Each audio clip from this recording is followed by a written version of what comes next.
welcome to Tarmac. Today I'm feeling rather chilled because I've got my hands on the Mokka ICE. Much like its BEV or all-electric sibling, the Mokka ICE is basically out to detoxify New Zealand's motoring landscape, only this one has got the internal combustion engine. Come, let's take a look at this. Look, I still think this is worth pointing out, but Opel as a car company have been making cars for 120 years. So although they're new to New Zealand, they've been doing it a while. And certainly when it comes to new stuff, this is the new Mokka, and it really embraces their new design languages, which is bold and pure. And looking around it, they've got this compass that harps back to the original Manta days. So I love the old Mantas. But you've got the north, south, east, west, depends which way you're looking at it, all converging on the Blitz logo, and out to the Intellilux matrix headlights that are all new and also great for this segment. The visor that this black panel here is called a visor, and behind there sits all the electrical gubbins to do with your lane keep assist and proximity, all those sort of things.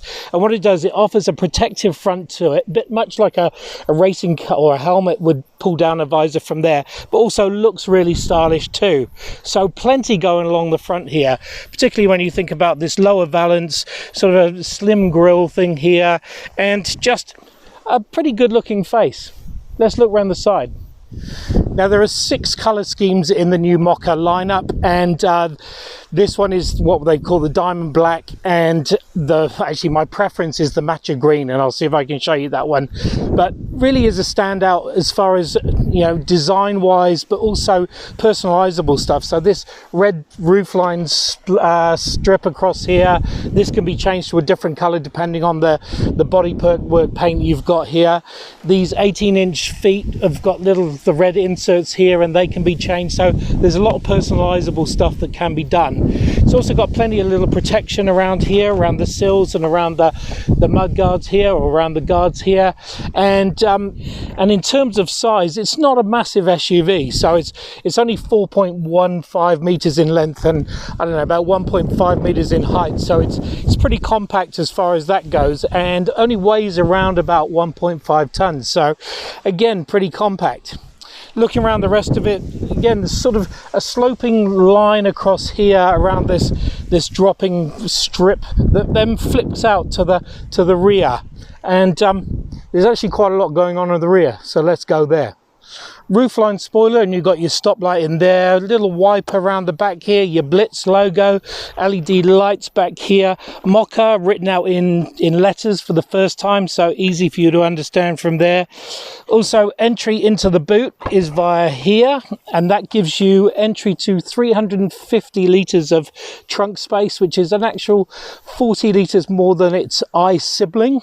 And then down the bottom here, look, usable exhaust pipes, which then go straight under what's under the bonnet. So let's go there. Now, as I said, Opel is out to detoxify the motoring landscape, and so having a full BEV version of the Mokka is obviously great. But this ICE version is not bad either. So it's a 1.2 litre 3-cylinder engine that gives you 96 kilowatts of power and 230 newton meters of torque. In terms of fuel efficiency, it's 5.7 litres per 100 kilometre, and in terms of gases out the rear, only 130 grams per kilometre, so not bad. 0 to 100 is around about 9 seconds, so it's not going to win too many races there, but above all, it's not bad for something that's this size, even though it only weighs 1.5 tonnes. Anyway, what we'll do now is take it for a drive, and I'll show you around the inside while we're doing that. Come on.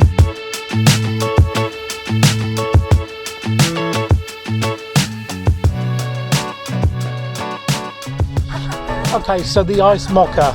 Look, the first thing you'll get in, if you haven't driven the EV Mokka, is basically just how spacious such a small compact SUV is.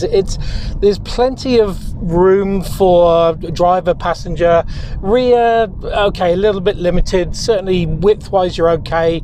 Leg-wise, just a little bit more restricted, but there has to be a compromise to some form of wheelbase, right? But the big thing he's noticed is just how modern it is. So Opel have called it pure panel, and it really goes in with their new design language. But essentially this front panel across here, there's 22 inches of sort of panel, of dark black panel, that once you switch it on, it all comes alive. So your instrument cluster and your infotainment all sort of just come out you, and they're all designed based around the driver. So your infotainment really you just duck in or out with using all these sort of traditional knobs and buttons down here, and then your instrumentation is all digital. So you've got everything from your revs to your distance to your speed and your oil temperatures and your fuel, all coming at you in a crystal clear sort of red and white screen. And it's even got traffic sign recognition, and that would all come back to that sort of pure sense that comes behind the visor. So all that technical stuff. Your seating position is really good. It can be as high or low as you like it to be. Also, your steering wheel comes to you or goes up and down, so tilt and slide, really good. Your visibility, windscreen's good. Rear view is actually really good as well, and side. Your mirrors are big enough, certainly for this size of a vehicle, and your finishing is really, it's really nice. You've got a sort of flat bottom steering wheel, which goes with their sporty SRi sort of finishing. You've got your Blitz logo. You've got your seats come with this sort of tactile material finish to it, but they're also really comfortable, side bolstered well, and really make you feel at home sort of straight away, which is what you're after in a vehicle, right? You don't want to be sort of left out in the cold. The difference between this and the EV side, certainly when you look at your screens, there's no EV stuff, obviously, so your battery situations and your recharging, your regen stuff is not there, and also it just feels that much lighter. Hard to describe, but it doesn't have that low down center of gravity weight, but it's not to say that it doesn't travel nicely. And I think on the whole it seems a little bit quieter than the BEV. I don't know, again, it could just be me. The braking is much better. Well, I say much better, I mean there's a strong brake on the BEV, but this just seems to pull up a lot sharper, a lot more traditional braking wise, and for me I prefer that, the good old traditional ICE person that I am. But then there's that engine, that 3-cylinder, just sounds great. Of course, 0 to 100 in 9 seconds is not mega fast, but you look down and all of a sudden you're at 100 kilometers per hour. So it's not horrible. And also the sound, the soundtrack that comes out of that 3-cylinder is just, it's a really nice soundtrack, I've got to say. Looks wise, the exterior, it does turn heads. It's something different, certainly for the New Zealand landscape, and it looks European. It gives you that second take where you go, what is that? And people do give you that, what is it? Particularly in the matcha green. I am a big fan of the matcha green. It's the hero color, but this black's good. The red striping is nice. That matches my sunburnt nose, or anyway. And the red trim all around the inside matches that external side. So again, very personalizable, very matches in with the seats, the red, the sporty red trim, everything going on. The air conditioning is not an air conditioning unit, it's a heat pump side of things, or type of thing, so it pulls less or draws less energy, which means that your efficiency is good.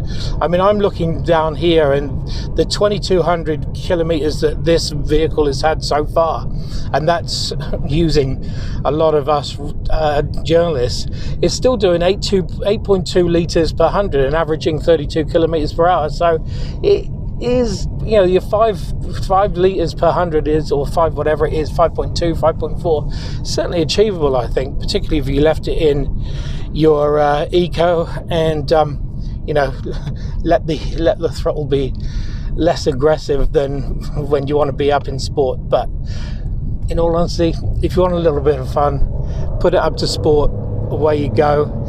Pickup's good, is a little bit, there are a little bit of a few breaks every now and again, so it's a little bit temperamental as far as, or no, was it snatchy is probably what we'd call it.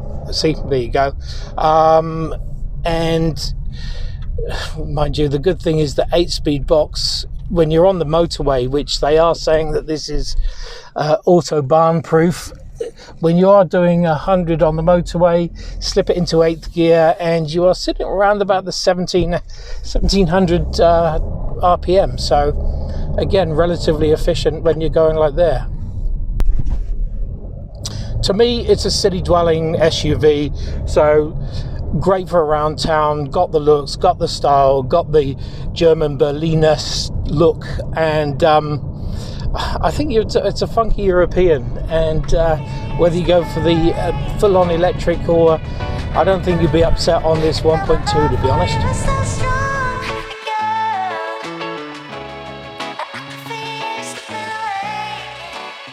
So there you have it, the all-new Mokka ICE. Yes, it's still a sort of fossil fuel churning engine, but it is very, very efficient and great on those gases. But the big thing for me is just how much fun it is to drive. The engine sound is great. That 3-cylinder is a cracker, and it sort of gets up to 100 in minimal time. It's fun from there. The layout's good. There's plenty of tech. The modernisms as far as the visor and the pure panel are great, and the fact that it still has that nod to the old Manta is bound to appeal to an old fella like me.